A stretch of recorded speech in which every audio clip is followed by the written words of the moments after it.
And hello everybody, welcome back to the channel guys. I hope you're all well. Before we do get into today's video, as always, please do smash that like button and subscribe to the channel for daily Liverpool content. Okay guys, so it's the day after, of course, the victory against Manchester United as we beat them 3-0 at Old Trafford. At the start of this video, we're going to discuss it a little bit because I haven't had my say on the game just yet, before we get on to the massive news that Fabrizio Romano has provided with regards to Liverpool. So we'll discuss all of that, and we'll also go over a few other bits and pieces. But of course, now into the international break. They come around so effing quick. I hate international breaks, but of course, look, listen.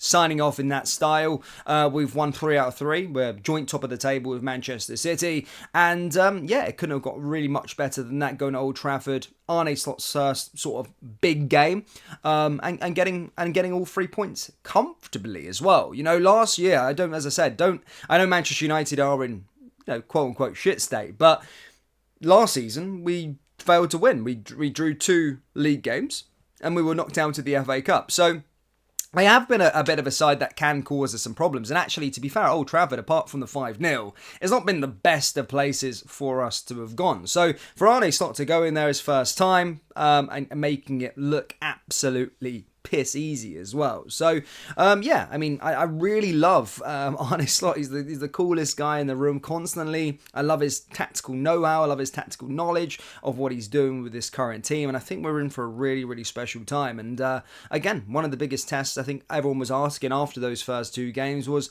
is he going to be able to do it against a so-called bigger team? Well, there you go. He's done it against them. Of course, there's a long way to go, but we've got an international break now to rest and recoup. Hopefully players don't get injured. But also just keep on improving tactically and coming back. We've got a decent little run. Of course, with the Champions League's going to be starting, but we've got a decent little run.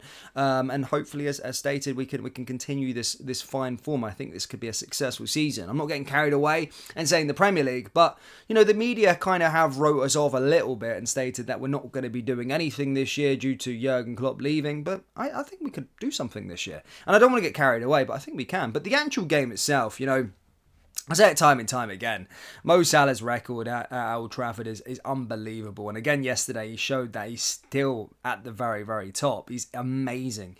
And it's fantastic to see with his goal contribution, assists and stuff like that. He just looks like a player with something really chilled and just super enjoying it. And we'll talk about Mo Salah a little bit later on, but Ryan Gravenberch really thriving in that sort of number 6 role. Everyone, of course, talking about Martin Zubimendi not signing for the club, but he's doing very, very well at this moment in time, and that's the reason why Liverpool probably never panicked in the transfer market. And he's doing well. As I said, there's a few things that he can brush upon, but I thought man of the match yesterday. I thought he was really, really good. And then Luis Diaz just does what Luis Diaz does. He's a player with he's hit the ground running so far this season as well. So I'm happy that we're all singing off the same hymn sheet. We're looking really, really good. And it's always great to beat that lot, especially at that shit tip as well. So I'm happy. 3-0. But yeah, let me know your thoughts on the game down there in the old comment section below. Now, moving on to what Fabrizio Romano has said.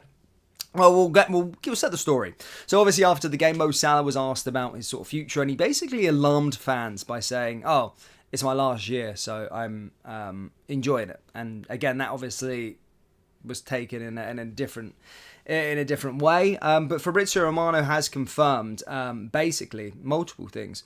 But he's basically first said that Liverpool's focus over the summer transfer window was just to sort the transfers out and bed the rest of the team in. But this month, over this international break, talks for Salah, Van Dijk and Trent Alexander-Arnold are set to take place. And Liverpool are working on that. For sure, there's going to be discussions and conversations before saying that Mo Salah is... he wants the club to clarify, but Liverpool confident that Mo Salah could stay beyond that year. So they are talking internally now as they go into September that they want to tie down the 3 players, and Mo Salah is one of those players who is a priority, of course, to get a new contract at the football club. So again, despite Mo Salah coming out and saying that, it does seem as though Fabrizio Romano is got inside knowledge about the situation and stated that Liverpool's priority is to get them all 3 signed to a new contract, including Mo Salah. Now, the thing is with Mo Salah, I heard Jamie Carragher speak about him afterwards, and I think he was right with regards to Chiesa.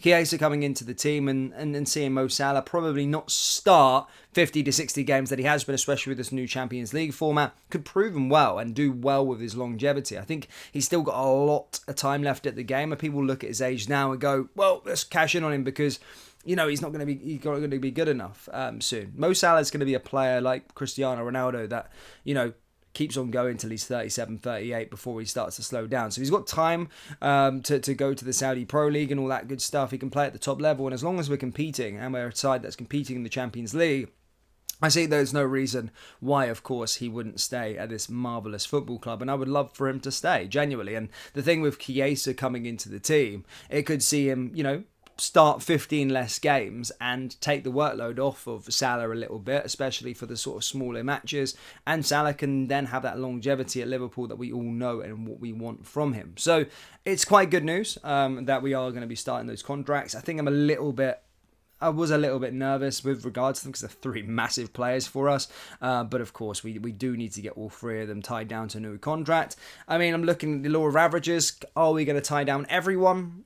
Well, one may slip through the net. I don't know, but we do need to get them all done there and stuff like that. So, that's all I've kind of got for you guys. As stated, I'll go through the roundup of the Premier League weekend a little bit. But basically, Arsenal were the sort of first one to sort of drop points out of the quote-unquote title chasers. Brentford obviously beat Southampton 3-1. Everton lost, funnily enough, against Bournemouth right in the last 10 minutes. Ipswich drew 1-1 with Fulham. Aston Villa beat Leicester 2-1. Forest beat Wolves 1-1. And of course, City did beat West Ham 3-1. The other game that was yesterday as well was Newcastle as they beat Spurs 2-1, which leaves the league table looking a little nice with Liverpool and Manchester City, the only sides with maximum points. Same goal difference as we both sit there on 9 points. Brighton in third, Arsenal in fourth, Newcastle in fifth, and Everton in 20th. Oh yeah, Manchester United 14th, by the way. Don't forget that one. But actually, I do want Manchester United to start picking up a few results because I quite like Eric Ten Hag being there. Fucking funny. And to be fair, Gareth Southgate would have been good if he takes over. But anyway, enough of rambling on about the Premier League, guys. Do let me know your thoughts in the comment section below regards to Salah, Trent and Van Dijk down in the comments. Hit the like, hit the subscribe button, and why not check out our summer collection? Link is down in the description, or go to copbikeclothing.com. Thank you guys, and I'll see you all next time. Take care.